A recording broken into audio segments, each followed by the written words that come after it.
मसीह में सभी भाइयों बहनों का मैं स्वागत करता हूँ। पुनरुत्थान का रविवार आपको और आपके परिवार को बहुत बहुत मुबारक हो। 2000 साल पहले यीशु मसीह को मार पीट कर लहू लुहान करके घसीटता हुआ लेकर गए, क्रूस के ऊपर उनको कील ठोक कर लटका दिया, वहां उनकी मृत्यु हो गई, वो गाड़े गए और तीसरे दिन यानी आज ही के दिन 2000 साल पहले वो कब्र में से बाहर आ गए। और आज हम पुनरुत्थान का दिवस मनाते हैं।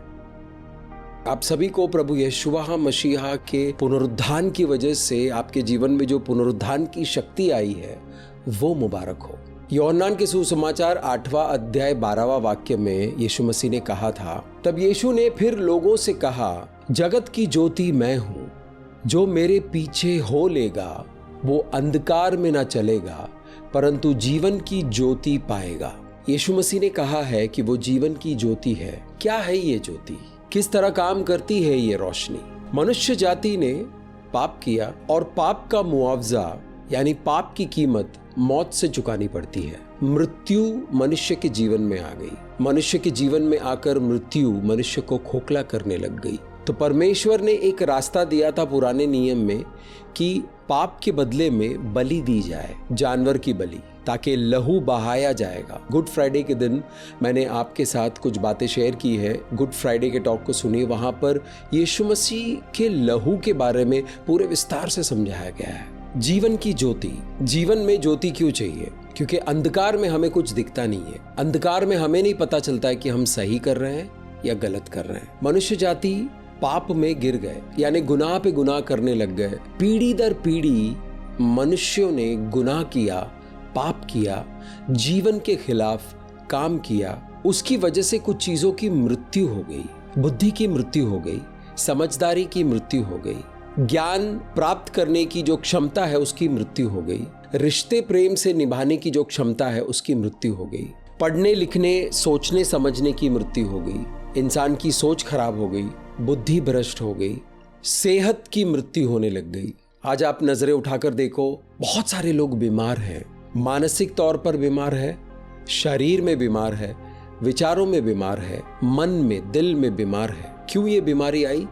पाप की वजह से। पाप का मुआवजा मृत्यु है, मौत है। तो मौत धीरे धीरे जीवन के हर एक पहलू में आकर बस गया है। एक इंसान अच्छा खासा पढ़ लिख लेता है, लेकिन जब काम करने जाता है तो उससे काम होता नहीं है। एक इंसान शादी की खूब तैयारी करता है, शादी वादी करता है, फिर निभाने की शक्ति नहीं है, निभाने की समझ नहीं है। एक इंसान बिजनेस शुरू करता है, बैंक से लोन लेता है, बहुत सारा स्टडी करता है, बिजनेस शुरू करता है, लेकिन उसके जीवन में बरकत नहीं है, क्योंकि बरकत जिस जगह पर आकर बसती है उसकी मृत्यु हो गई है। और ये सब समझ में ही नहीं आता है, क्योंकि मृत्यु की वजह से अंधकार छा गया है। जैसे ही मनुष्य जाति ने पाप करना शुरू किया, वो रोशनी से दूर हो गया, वो परमेश्वर से दूर हो गया, वो जीवन से दूर हो गया।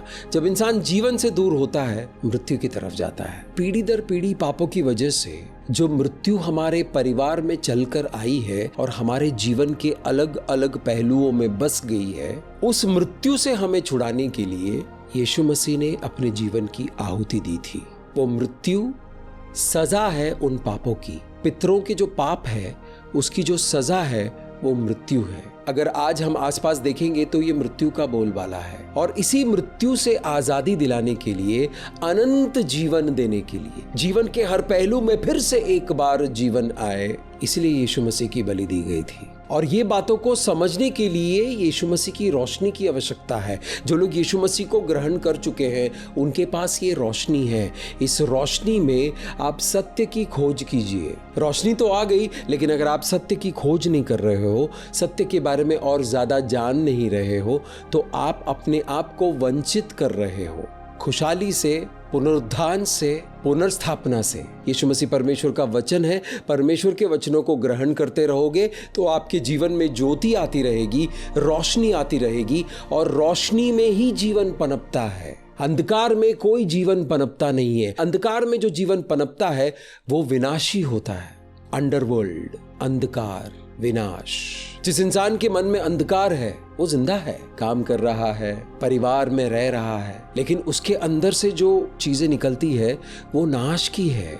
इसलिए हमारा रोशनी में आना, रोशनी में रहना और रोशनी में चलना बहुत जरूरी है। बहुत लोगों ने अंधकार का साथ दिया, अंधकार ने उनको छल दिया और उनके जीवन का नाश हो गया। आज भी हो रहा है। मेरे दोस्त, अगर आप मसीह पर विश्वास करते हो तो अंधकार में आपको नहीं चलना है।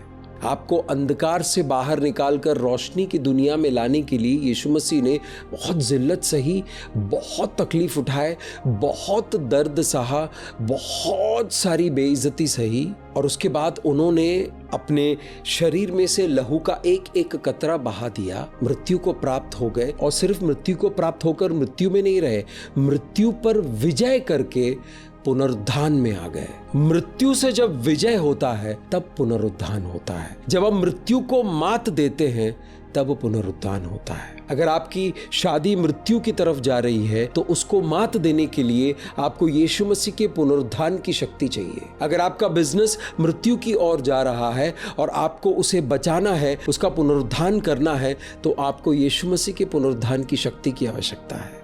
अगर आपके घर परिवार में शांति की मृत्यु हो गई है तो यीशु मसीह का स्वागत कीजिए अपने परिवार में, क्योंकि जब यीशु मसीह आपके परिवार में आते हैं तब पुनरुत्थान की शक्ति लेकर आते हैं। अगर आप स्पिरिचुअली चलते आए हो, आप मसीह में चलते आए हो और फिर कहीं फिसल गए, गिर गए, अब अंधकार में फंसे हुए हो, तो एक बार यीशु मसीह को प्रेम से आवाज दीजिए, वो आ जाएंगे।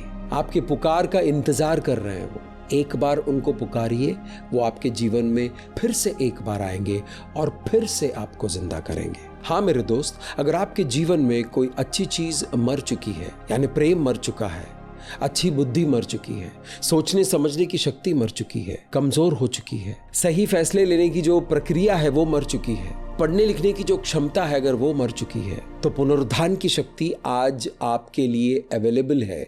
इस पुनरुत्थान की शक्ति को इनवाइट कीजिए, अपने जीवन में आने दीजिए और इस पुनरुत्थान की शक्ति के जरिए आप अपने मरी हुई चीजों को फिर से एक बार जिंदा कर सकते हैं, फिर से एक बार जी सकते हैं। यूहन्ना के सुसमाचार 10वां अध्याय 9वां वाक्य, द्वार मैं हूं, यदि कोई मेरे द्वारा भीतर प्रवेश करे तो उद्धार पाएगा और भीतर बाहर आया जाया करेगा और चारा पाएगा। यानी एक द्वार है। किस चीज का द्वार है? परमेश्वर के राज्य में प्रवेश करने का एक द्वार है, रोशनी के राज्य में प्रवेश करने का एक द्वार है। किसी भी बिल्डिंग में आप द्वार के जरिए ही प्रवेश कर सकते हो, किसी भी घर में आप द्वार के जरिए ही प्रवेश कर सकते हो, किसी भी दफ्तर में आप द्वार के जरिए ही प्रवेश कर सकते हो। अगर आप खिड़की से कूदते हुए नजर आएंगे तो सिक्योरिटी गार्ड्स आपको पकड़ लेंगे। क्या कर रहे हो? चोर हो, चोरी करने आए हो। किसी भी देश में बिना उस देश के परमिशन के उस देश में एंटर करने के लिए जो वीजा की जरूरत पड़ती है, अगर आप वीजा के बगैर वहां जाओगे तो किसी भी वक्त पकड़े जाओगे। पकड़े जाएंगे तो आपके ऊपर कानूनी कार्रवाई होगी। परमेश्वर यहाँ हमें दिखा रहे हैं कि शक्ति को पाने के अलग अलग रास्ते हैं, लेकिन यीशु मसीह कहते हैं कि द्वार मैं हूं। क्यों यीशु मसीह द्वार है? क्योंकि उन्होंने कीमत चुकाई है। इतिहास उठाकर देखिए, मनुष्य के पापों के लिए किसी ने अपने जीवन की आहुति नहीं दी। यीशु मसीह पवित्र है, परमेश्वर के पुत्र हैं, मनुष्य बनकर देहधारी होकर इस धरती पर आए और जानबूझकर अपने जीवन की आहुति दी, क्योंकि उसी के लिए आए थे। वो परमेश्वर का मेमना है, बलि देने के लिए आए थे। उन्होंने अपना काम पूरा किया, मृत्यु को प्राप्त हुए, मृत्यु को प्राप्त होकर मृत्यु में नहीं रहे, मृत्यु पर विजय पाकर पुनरुत्थान की शक्ति के द्वारा फिर से जिंदा हुए। इसलिए वही द्वार है। उस द्वार के बगैर कोई भी रोशनी की दुनिया में, परमेश्वर के राज्य में कदम नहीं रख सकता है। यीशु मसीह ने हमें पुनरुत्थान की शक्ति दी है। अगर हम इस पुनरुत्थान की शक्ति पर विश्वास करके, सब कुछ परमेश्वर के हाथों में समर्पित करके, परमेश्वर के बताए हुए रास्ते पर चलेंगे, तो ये पुनरुत्थान की शक्ति हमारे जीवन से प्रकट होगी। इस पुनरुत्थान की शक्ति को आपको देने के लिए यीशु मसीह ने क्रूस पर अपनी जान दी, वहां मर गए, उनको गाड़ा गया और तीसरे दिन वो मुर्दों में से जी उठे।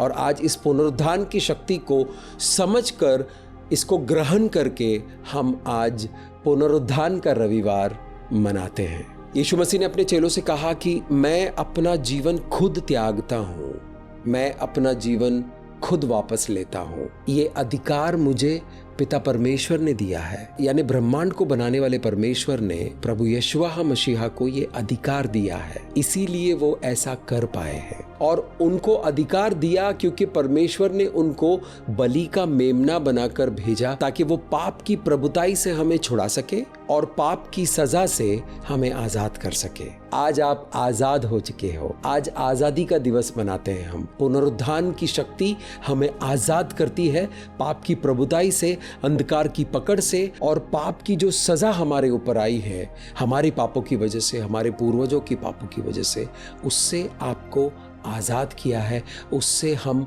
आज़ाद हो चुके हैं। आज बहुत ही खुशी का दिन है क्योंकि आज आज़ादी का दिन है। अगर यीशु मसीह मृत्यु पर विजय पाकर पुनरुत्थान में नहीं आते तो काम अधूरा रह जाता, लेकिन यीशु मसीह ने अपना काम पूरा किया है।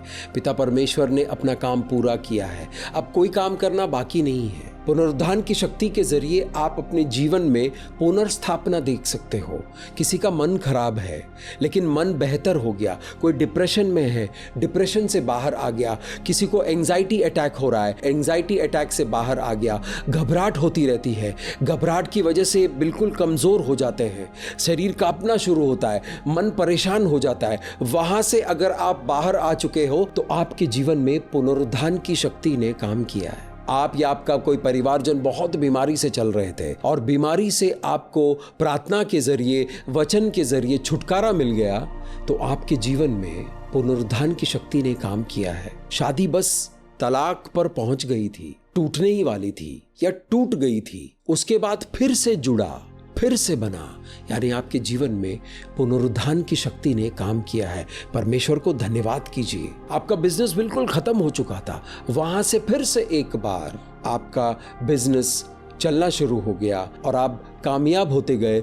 परमेश्वर की शक्ति, पुनरुत्थान की शक्ति ने आपके जीवन में काम किया है। मैं बिल्कुल खत्म हो चुका था, 150 सिगरेट पीता था, शराब पीता था, लड़ाई झगड़ा करता था, दिमाग बिल्कुल खराब होता था, जब देखो गुस्सा सवार रहता था और ठीक से फैसले नहीं ले पा रहा था। लेकिन यीशु मसीह के पुनरुत्थान की शक्ति ने मुझे छुआ, मुझे एक नया जीवन दिया, मैं एक नई सृष्टि बन गया। जो पुराने लोग मुझे जानते हैं वो जब मुझसे बात करते हैं कहते हैं कि तुम पुराने जैसे बिल्कुल रहे नहीं। मैंने कहा वो मुस्तफ़ा मर गया, ये जो तुम देख रहे हो ये एक नया जीवन है, एक नया मुस्तफ़ा है। आपके जीवन में भी पुनरुत्थान की शक्ति काम कर रही है। जब आप पुनरुत्थान की शक्ति को काम करते हुए देखेंगे तो परमेश्वर को धन्यवाद कीजिए, धन्यवाद करें परमेश्वर का, और ये खुशखबरी आसपास के लोगों को बांटिए, पड़ोसी को बताइए। यीशु मसीह की कुर्बानी की वजह से, उनकी बलि की वजह से, उनके पुनरुत्थान की वजह से हमें अलौकिक शक्ति प्राप्त है। जब आप विश्वास करोगे तो वो अलौकिक शक्ति आपके जीवन में काम करेगा। अगर आप डाउट करते रहोगे, विश्वास नहीं करोगे, अविश्वास में चलोगे, तो ये अलौकिक शक्ति आपके जीवन में काम नहीं करेगा। शक्ति है फिर भी काम नहीं करेगा क्योंकि आपने उस शक्ति के ऊपर विश्वास नहीं किया है। विश्वास कीजिए मेरे दोस्त, विश्वास कीजिए। अपने परिवारजनों को बताइए, अपने दोस्तों को बताइए कि विश्वास करें क्योंकि ये सत्य है। आइए प्रार्थना करते हैं। आंखों को बंद कीजिए, हाथों को उठाइए। धन्यवाद करते हैं प्रभु इस पुनरुत्थान के दिवस के लिए। धन्यवाद करते हैं प्रभु यीशु, अगर आपने अपने जीवन की कुर्बानी नहीं दी होती और आपका पुनरुत्थान नहीं होता तो ये पुनरुत्थान की शक्ति हमें नहीं मिलता। पिता परमेश्वर, इस वक्त जो पुनरुत्थान का अभिषेक आप उंडेल रहे हो, इस वीडियो को देखने वाले आपके बच्चे पर उंडेलिए प्रभु, उनके परिवारजनों पर उंडेलिए प्रभु, ताकि वो आपके प्रेम को जान सके, ताकि आपके उस शक्ति को पहचान सके। धन्यवाद करते हैं प्रभु इस वक्त जो आपका बच्चा इस वीडियो को देख रहा है, उनके जीवन में बहुत सारी चीजें मर चुकी है, उन अच्छी चीजों का पुनरुत्थान हो, सेहत का पुनरुत्थान हो, बुद्धि ज्ञान विवेक समझदारी का पुनरुत्थान हो, काम व्यवसाय और बरकत का पुनरुत्थान हो, घर में सुख शांति समृद्धि का पुनरुत्थान हो, बुद्धि ज्ञान विवेक का पुनरुत्थान हो, समझदारी का पुनरुत्थान हो। धन्यवाद करते हैं प्रभु इस पुनरुत्थान के अभिषेक के लिए। धन्यवाद करते हैं पिता परमेश्वर, हर एक प्रार्थना आपके समक्ष एक खुशबू बनकर आती है। ये प्रार्थना भी आपके समक्ष एक खुशबू बनकर आएगी। इस प्रार्थना को हम यीशु मसीह के पवित्र लहू में ढाकते हैं और यीशु मसीह के पवित्र नाम से इस प्रार्थना को मांगते हैं, आमीन। मेरा नाम मुस्तफ़ा है और मैं प्रभु यशुआ मसीहा का दास हूँ। आपको और आपके परिवार को फिर से एक बार पुनरुत्थान की ढेर सारी शुभकामनाएं। परमेश्वर आपको आशीष करे, आमीन।